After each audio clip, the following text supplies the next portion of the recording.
Today on People Now, celebrations in Pyeongchang as the U.S. women's hockey team wins its first Olympic gold in 20 years. It's all in dramatic fashion. Mikaela Shiffrin and Lindsey Vonn in an epic face-off that leaves one woman with an Olympic medal. Oprah Winfrey responding to that tweet from the president and praising Parkland students for speaking out on gun control. Do you believe it should be harder to obtain these semi-automatic weapons? A passionate town hall between lawmakers and survivors of the Parkland shooting puts the gun control debate front and center.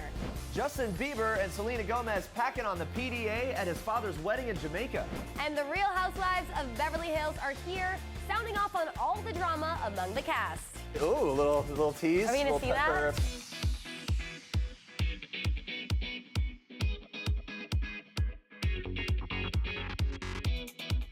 Happy Thursday, everyone. We've got a lot to get to today, but first, everyone in the office, we've all been talking about this survey. All right, listen to this. 31% of Americans always take their shoes off at home, while only 10% of people ask guests to take their shoes off. Believe it or not, this sparks some heated debate around here. Very passionate about this. We want you to weigh in. Do you take your shoes off once you get home? Do you make visitors take their shoes off when they come to your place? Join the conversation with hashtag #PeopleNow @People. But first, we talk about this. Daylight savings time, guys. It's just around the corner, only 17 days away. We have a running tally. I know we're going to lose an hour of sleep, but that's a bummer. But it gives us an extra hour of sunshine, which I don't know about you, but I could use some of that sweet, sweet summertime daylight right about now. We are starting the countdown today. Warm weather. We are coming for you. Let's get ready. And let's enjoy the countdown together. But first, we begin with this. USA, Team USA. Yes, I'm still cheering. We are all still cheering for the United States women's hockey gold medal. The American team took the top Winter Games honor in a matchup between their longtime Canadian rivals, and they did it in a shootout. Now, Hillary Knight, Team USA's forward, told reporters she hopes women's hockey explodes in the next few years. They've got momentum here. Maybe it will. And her goal being to promote and grow the game to inspire the next generation. Of course, the victory is a sweet one for the team since women's hockey was introduced at the Olympics in 1998. The two teams have played each other for gold in 5 of those 6 games. Until Thursday, the U.S. had come up short in all but the first, including back-to-back losses in 2010 and 2014. Now, the 2018 win came at the very last possible moment after Canada overtook the U.S.'s 1-0 lead with 2 goals before a successful fake-out shot from forward Jocelyn Lamoureux-Davidson. Goalie Maddie Rooney then blocked the Canadians' last shot in the shootout, clinching the win. Their sweet success comes 38 years to the day after the men's famous Miracle on Ice victory over the Russians in group play at Lake Placid. Now, Twitter has been one of my favorite parts of the whole Winter Games. Here's some perfect reactions to the whole hockey thing. Barstool tweeting out Kurt Russell's Miracle on Ice speech. Of course, that couldn't be more appropriate. Another Twitter user showing us the celebratory dance that we should all be doing right about now for Team USA. Hoda Kotb was in the stands watching the USA ladies win the gold, and her reaction was absolutely priceless. We feel you. Hoda and Al there doing their thing. Mikaela Shiffrin, guys, and Lindsey Vonn faced off for the first and last time in the 2018 Winter Games. The pair competed Thursday in the women's alpine skiing combined, a set of 2 races in which the fastest total time determines the winner. Shiffrin earned silver behind Switzerland's Michelle Gisson, while Vonn, who came on strong in the first race, missed a gate in the second and did not finish. The 2 runs featured both Vonn and Shiffrin's individual strengths, downhill and slalom skiing. Vonn admits that the latter is, quote, tough for her, telling reporters after the event, I hooked a tip, which often happens. I fought really hard, but straddling is unfortunately something I do often, which is why I don't ski the event anymore. Now, still, the decorated athlete has nothing but love for this year's games. She goes on to say, I'll take a lot of great memories with me. I've had such a great experience with my teammates here. When you're older, you have a different appreciation for life and the experiences you've had. I greatly appreciate my team, everyone who helped get me here, my friends and family. It's been a great ride. Vonn competed on back-to-back days, securing a bronze medal after Wednesday morning's women's downhill. The 33-year-old has said the Pyeongchang Olympics are likely her last. Meanwhile, 22-year-old Shiffrin won gold in the giant slalom during her 2018 Olympic debut last week. Still early in her career, the Colorado native is on a path to potentially surpass Vonn's 81 World Cup wins and can't help but feel proud of her successes. She says it feels good. It's a nice way to end the Olympics. I started off with a bang, and ending with a medal on the podium is really cool. Huge congrats, of course, to both those athletes. Now watch this. Do you believe it should be harder to obtain these semi-automatic weapons and modifications to make them fully automatic, such as bump stocks? Well, I think the ATF is deciding about bump stocks right now. The president ordered the DOJ to look into it. I'm asking your opinion as a representative of the NRA. That's what the NRA's position has been. The NRA came, I'm talking for them. These are the 5 million members that I'm here representing. That is what that group's position has been on that. So that answers your question. High school student Emma Gonzalez taking on National Rifle Association spokeswoman Dana Loesch at Wednesday night's town hall in Florida. Gonzalez is a senior at Stoneman Douglas High School, where 17 people were shot and killed on February 14th. In the aftermath of that massacre, she's become a national voice on the movement to reform gun laws. Gonzalez joined thousands of community members on Wednesday to demand change from Washington and the NRA, including parent Fred Guttenberg, who lost his daughter Jamie in that school shooting. He challenged Florida Senator Marco Rubio to join the movement for change. Watch this. Your comments this week and those of our president have been pathetically weak. Senator Rubio, my daughter, running down the hallway at Marjorie Stoneman Douglas, was shot in the back with an assault weapon, the weapon of choice. Yes, sir. Okay? It is too easy to get. It is a weapon of war. The fact that you can't stand with everybody in this building and say that, I'm sorry. A very impassioned moment. Broward County Sheriff Scott Israel took center stage on Wednesday as well, speaking to all the young people in the arena when he admitted that his generation, quote, didn't get it done, you will get it done. Israel did not mince words when he made his appeal for new gun control laws. 18-year-olds should never have a rifle. Bump stocks should be illegal. They should be outlawed forever. Automatic rifles should be outlawed forever. And anybody who says different, I don't know about other people, but Emma and I, we're calling BS on that. Emotions definitely running high last night. Meanwhile, NRA spokeswoman Dana Loesch responded to Emma Gonzalez with her organization's take on the tragedy. I don't believe that this insane monster should have ever been able to obtain a firearm, ever. I do not think that he should have gotten his hands on any kind of weapon. That's number one. This individual was nuts.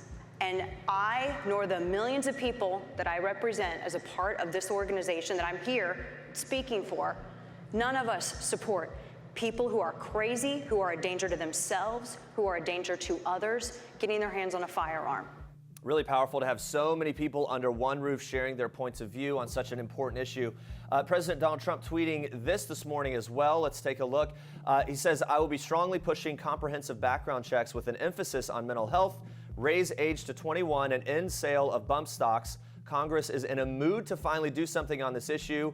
I hope. Now, yesterday, President Trump, before that town hall, held a listening event at the White House with some survivors, family members from this and previous shootings. He got some flack because during the course of that, he made some suggestions that some teachers could possibly be armed as a response to this. Look, the point is, I think, when you look at what these teens that lived through Parkland are saying, what they were saying on CNN last night, and then in the after the event, we're saying we want everyone to listen. We want there to be a discussion, a conversation, and for Washington to listen and do something. I think what we're seeing with Trump, who knows if what that means? Are these empty words? Is something going to happen? But little steps in that direction, raising the age to 21, the bump stock thing, these are moves that are definitely going to be met with opposition, but they're moves in that direction. I mean, we haven't really seen him tweet something like this, that we are moving forward. I mean, obviously no word yet on ban of assault weapons. There's so much more conversation that has to be done. But I agree that this is hopefully a move in the right direction, whether it be a baby step or not. Clearly now, I mean, people always wonder how many mass shootings is it going to take till action is made. Right. But I think that this one is different, where now it is enough because there's been so much that's happened just in this year alone. There's been so much, and the passion of the kids in this particular case is unique, and it seems like a special moment that is really creating a wave of change. These kids are speaking out in a way that they're becoming leaders of this movement. So we'll see how things play out with these politicians in terms of saying that things are going to move in certain directions if there's actually action behind the words. There's another famous face speaking out about gun control in light of the Parkland shooting. Take a look at this. Those kids need to organize, because this is the moment, because this is exactly what happened in the civil rights movement for people like John Lewis and Diana Nash. They were 18, 19, 20 years old, young people who said, we have had enough. Enough. And these kids are right there. Yeah. That's why I'm so excited that they're going to get a platform of your show. You need to tell them they got to get organized, though. The reason why the civil rights movement worked is there was a strategy, there was a plan. Oprah Winfrey praising the teens of Parkland, Florida, who are standing up and fighting for gun control after the tragic shooting, which killed 17 people in their high school. Winfrey's donating $500,000 to help students all over the country stand together on March 24th in Washington, D.C. to fight for what they believe in.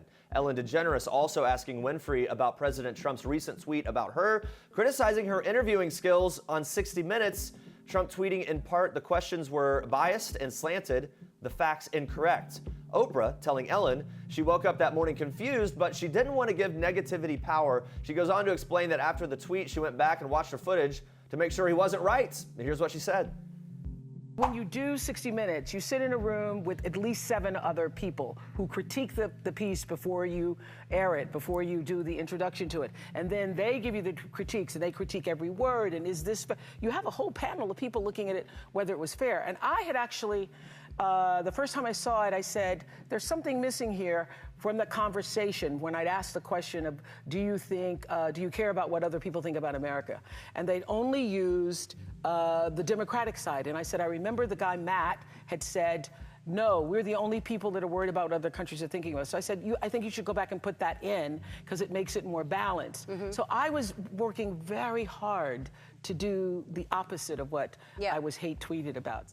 There you go, Oprah speaking out. I know, even she's getting hate tweets and has to actually go back and watch the footage, which is unbelievable. I like her approach, though. She said, okay, let me look at She actually took the logical approach to look back and see if there's any truth to it. All right, here we go. Switching Question of the day. The real debate here, right? Yeah, you guys, okay. So we mentioned a survey from YouGov.com in the beginning of the show has us all talking. So 31% of Americans always take their shoes off at home, while only 10% of people ask guests to take their shoes off. So a lot of people have been weighing in on this. Karen's saying we learned that something like 100% of all Canadians take their shoes off when entering their home. It's a habit of our family that our family embraces. Who wants to track all that outside muck into the house? True. Another Twitter user saying, I always taught to take them off out of respect for the person who has to clean. Now I do it because I'm the one who cleans. The amount of dirt and bacteria would blow your mind.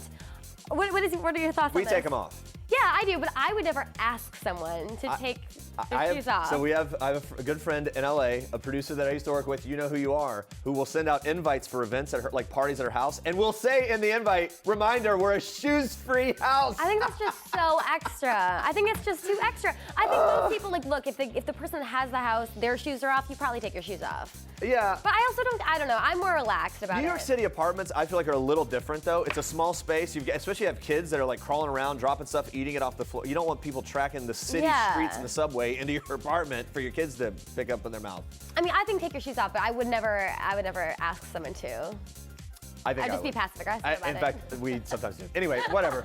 Keep the comments coming in. You'll just be passive aggressive about it, well. All right, we'll check in with you again soon. But first, more for us in Star Trek. Yes, Jeremy. Passive This is really cute. Star We're kicking off Star Trek today with a sweet celebration of new life. Watch this. These are my best girlfriends on the planet. I have a surprise baby shower. It is never too early for a baby shower, especially a surprise baby shower with your 4 besties. Pregnant Chrissy Teigen, who's expecting a baby boy in June with her hubby John Legend, shared this video on Wednesday from her surprise baby bash in New York City. The lip-sync battle star captioned the cute post by writing, quote, "Ain't nothing like your girlfriends. Love you guys so much. Thank you for loving me back." It's not hard to love you back, Chrissy. The star also received several gifts during the night out, which I'm sure she'll put to good use once Luna's little brother arrives, including a mama-themed gift box, a children's book, and an instant camera to capture all of baby's special moments. And we hope she shares some of those on her Instagram as well. I'm sure that she will. All right, Real Housewives of New York City's Bethenny Frankel is not afraid to throw some shade. The skinny girl mogul took a few jabs at Dorit Kemsley during a recent taping of Watch What Happens Live. The Beverly Hills alum stirred up some drama after showing up almost an hour late to a meeting with co-star Teddy Mellencamp. Now, Frankel, who's always punctual, could not understand her tardiness, telling Andy Cohen, "I'm never ever late, and I'm a pretty busy person. What the hell is Dorit doing? I designed 10 bathing suits this morning before breakfast. What the hell is she late for her meeting?" Well, adding salt to the wound, Frankel will be releasing skinny girl bathing suits. So is swimwear designer Dorit nervous for the competition? No, I'm not worried about the competition. Okay. I didn't see it. Bethenny are fine. I actually met her for the first time on the show, which she makes an appearance next week. And she's fine. I actually told her I was going to find her husband, that I was a very good matchmaker. So I might rethink that now that I'm hearing this. Just saying. Although Bethenny's another one that can just say exactly what she means in a very upfront way, and she doesn't necessarily even mean any ill will. It's just kind of like, oh, come on. Right, You know, whatever. exactly. I appreciate that quality in a person. Yeah. So I think her and I will get on just fine. As far as being late, I'm not known for my, for my punctuality. I appreciate that. Well, hey, at least she keeps it real. And stick around, Dorit will be opening up about her up and down friendship with Kyle Richards, so stay tuned for that. Well, Justin Bieber and Selena Gomez could not keep their hands to themselves. The pair was spotted packing on the PDA in Jamaica on Monday. The singers headed to the Caribbean to attend the wedding of Bieber's father, Jeremy, and new wife, Chelsea. The newlyweds exchanged their I do's in an outdoor ceremony surrounded by friends and family. Bieber proudly stood next to his father, enthusiastically applauding as the pair shared a sweet kiss. Of course, Papa Biebs isn't the only one feeling the love these days. Jelena was also spotted together last week. The couple celebrated Valentine's Day at church before stepping out in Beverly Hills. A source revealing Justin and Selena celebrated a romantic Valentine's Day. They've been apart for a couple days and seemed happy to be reunited. And the happy news continues since Justin is going to be a big brother. Just days after the wedding, Bieber's father revealed on social media that his new bride is expecting. Though the couple have yet to announce the sex of the child themselves, TMZ reports that Chelsea is 16 to 20 weeks along with a baby girl. Well, big congratulations to the happy couple. And those are your Star Tracks for today. All right, guys, stay with us. We have two Real Housewives of Beverly Hills stars, Teddy Mellencamp and Dorit Kemsley, spilling some tea. Dorit opening up about that Kyle Richards and Lisa Vanderpump friendship triangle. Plus, some of the USA's Winter Games stars are revealing which athlete they would want to be stuck on a desert island with. You do not want to miss that. What's the upside on being married to Bin Laden? Where do you meet him? This guy didn't have a table at a nightclub in Pakistan. Comedian Sebastian Maniscalco once served stars at LA's Four Seasons, but he's now joined them as one of the most successful stand-up performers of the decade. I love those kind of stories where you start somewhere and here he is now. The 44-year-old Chicago native was actually a shy kid growing up, but says he always was a showbiz kind of guy, dressing up boring oral book projects at school with props, constantly making his classmates laugh. Yeah, it's carried through the rest of his career. Sebastian currently on his 5th nationwide stand-up comedy tour, sold out 5 successive nights at Radio City Music Hall in New York City, and has a new TV special coming out this April. Pretty crazy. Very busy. Last year, he earned $15 million, landing him on the 2017 Forbes list of the world's top-earning comedians, alongside the likes of Jerry Seinfeld and Kevin Hart. Some really huge accomplishments there. Good company. Yeah. He really can't believe the response that people have given him. He says he's flabbergasted. He tells people this. He says, I always wanted to do stand-up for a living, but to the extent that it's happening now, it's amazing. Yeah, so at the Four Seasons, Sebastian waited on everyone from Nicole Kidman to John Travolta, performing comedy whenever he could between shifts. So how did he finally get his big break in the biz? Check it out. Sebastian got his big break when he met Andrew Dice Clay. Little Miss Muffet sat on a tuffet, eating her curds and whey. I did my comedy, and then I would just kind of hang out in the shadows. I wasn't a big talker. I just kind of let my comedy do the talking. And I met Dice Clay that way. He saw my act, and then ended up asking me to go on the road with him, and learned a lot from Andrew. If I did 3/4 of the stuff I'm talking about up here, I'd be doing 25 to life. He was a guy that had been to the mountaintop of stand-up comedy, doing all these arenas when nobody was doing arenas. I played everywhere from Pips Comedy Club in Brooklyn, LA Forum, Rose Bowl, to the Garden. So learned a lot about the business from him. Yeah, pretty amazing. You have a pretty good impression. Okay, but not here. You can catch Sebastian's full interview right now on PeopleTV.com. We love this guy. Now watch this. My daily responsibility as an accountability coach is to remind my clients, you can do it and you are worth it. And as cheesy as it sounds, getting that one little text from me makes all the difference. Which housewife would most benefit from an accountability coach of some kind? Oh, you know I'm not answering that.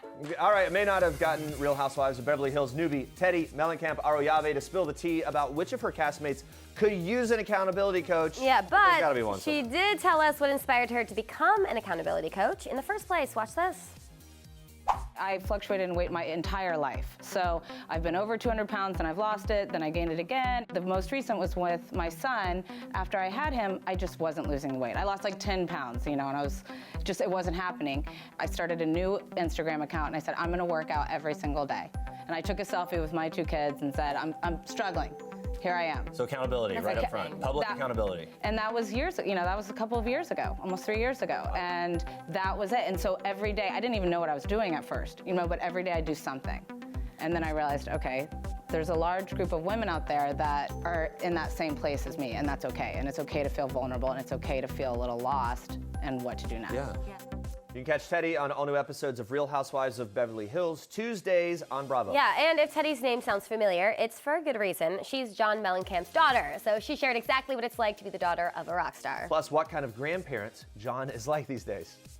There's no sugarcoating anything. So if he thinks I'm wrong, he's like, no, I don't agree with you. Okay. I'm like, okay, well, I mean, he is such a voice of reason. And no hesitation, there's no fluff, but he's a loving, good dad. And, you know, he's always been. And as a grandfather, he's like the doting grandfather. What's his vibe? Oh, no, he like totally bribes my kids, you know, like he's like, oh, you want candy? You know, like everything you could ever imagine, you know, but we have fun. Which Mellencamp song will you stop and listen to on the radio? You're flipping through and you hear it. Wild Night.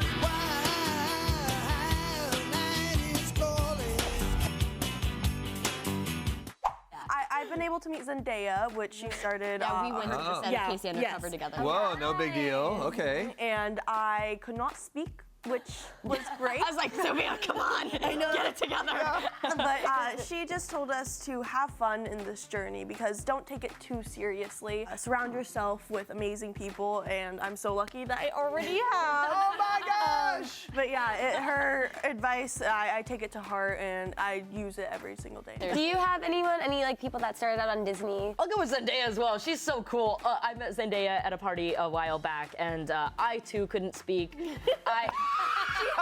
Everyone couldn't speak in front of Zendaya. She was like just kind of chilling. She was hanging out, just like, and I went over and I was like, hi, hi, can I take a picture with you? And she went, sure, what's your name? Are you on like a show? Like, she was so nice and I was terrified the whole time. Yeah. Leland, have you had a moment like that? Well, I guess I have to go with Zendaya. Okay. There is one inspiration for this cast. Yeah, if you couldn't tell, the cast of Andi Mack loves Zendaya. And to make life even sweeter, they've just been renewed for season 3 on the Disney Channel. The emotional series tells the story of 13-year-old Andi, who unexpectedly discovers her older sister is actually her mom. Yeah, big kind of surprise there. More recently, the show really addressed issues surrounding teenage sexuality, dedicating an entire episode to one character's coming out story. So, is there any pressure when it comes to delivering Disney's first gay storyline? Cyrus, do you like Andi?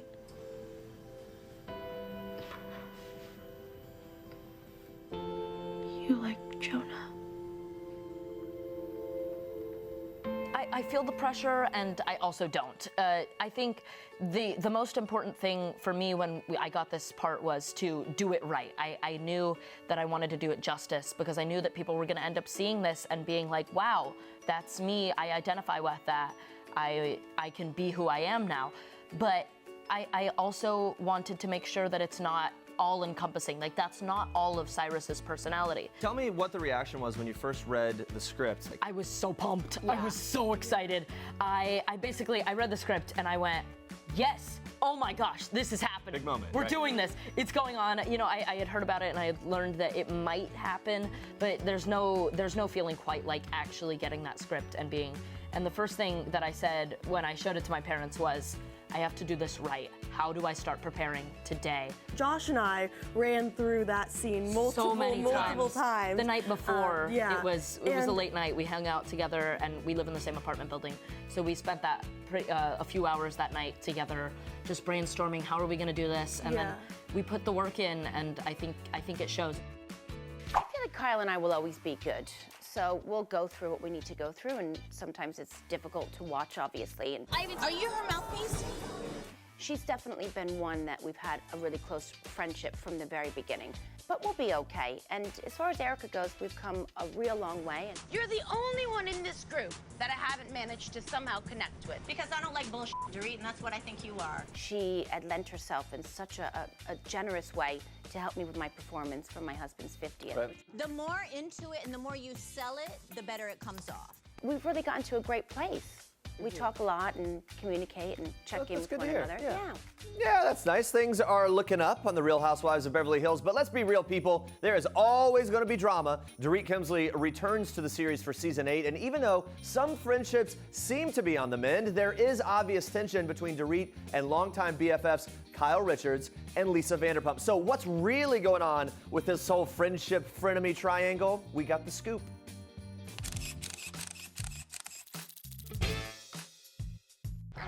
I'm going in a cab. A cab? Why? Because I don't want to be bothered with this shit. You want to be bothered with us? I'll go with you then. What is the deal with the friendship triangle? Well, Kyle and Lisa Vanderpump have had a friendship for a long time, and they've had their trials and tribulations. Don't say anything to anyone. Unloyal, leave me alone. I'm not unloyal. There you are, leave me alone. Lisa and I, we have a newer friendship, but it's very strong, very solid. I don't really understand the triangle. I'm never going to get in the middle between their friendship. Yeah. I don't even know, what they have. I know that when we're together, we have a lot of fun, and I love these girls. And I know when I'm individually with them individually, we also have great fun. Now, I think Kyle might have some, deep-rooted things that maybe things have to surface at some point. Okay. Ooh, is that a little tease? Are we gonna see that? Pepper and a little tease.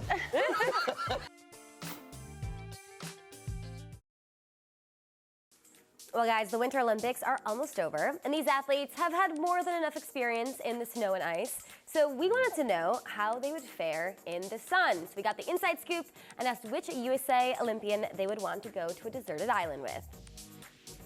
In this scenario that I'm stuck on a desert island. Okay, so I'm on a desert island. With anyone on Team USA? Who would I bring?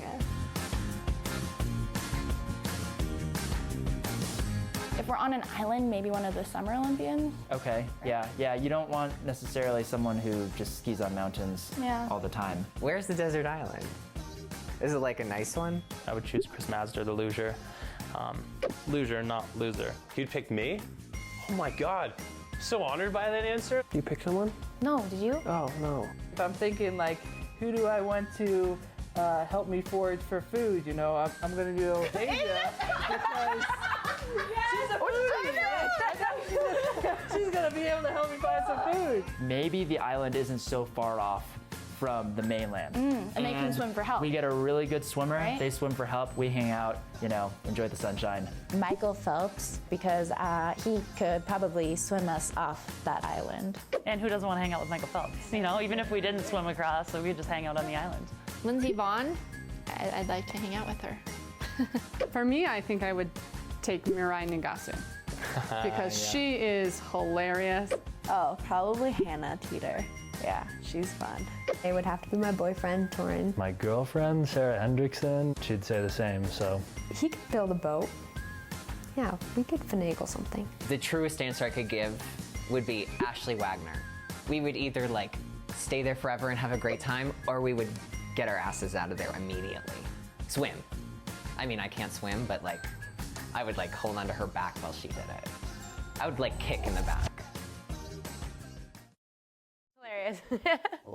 All right, let's check in with our question of the day one last time. After a survey from YouGov.com said that 31% of Americans always take their shoes off at home, we've been asking you, what's your take on this one? Yeah, Diana's saying, I always take my shoes off when I come from outside and disinfect them, even from yard and garage. I also make anyone that comes in my house, disgusting stuff from outside your house. So people are really passionate about you gotta take your shoes off. Generally speaking, I think you just have to do it, right? Yeah. You know what? I grew up on a farm, and I feel like my family wasn't super strict on it. I would think even more because you're coming to do. You have a little shoe room. You ever been in a farmhouse? That's what I mean. It's so dirty. Take your shoes off before you come in the house. All that dirt from the farm. We're really relaxed over on those Wisconsin farms. There you go. All right. Well, we've gotten to the bottom of some really important things today. Yeah. Like the shoe debate. We'll be asking you guys a new question of the day tomorrow on People Now, so come back at 8:30 in the morning. And coming up tomorrow, Lala Kent is opening up about her mysterious love love life and giving us some details on all that good Vanderpump Rules drama, plus star of Unreal, Constance Zimmer, is here opening up about the upcoming season. Season 3 is returning this Monday. You won't want to miss that. It's really good, so you guys got to check it out. Thank you so much for watching. For now, we leave you with one last thing from Aly Raisman. Enjoy. Bye, guys. Hey guys, I'm Aly Raisman, and this is One Last Thing. The last song that was stuck in my head was All on Me by Devin Dawson.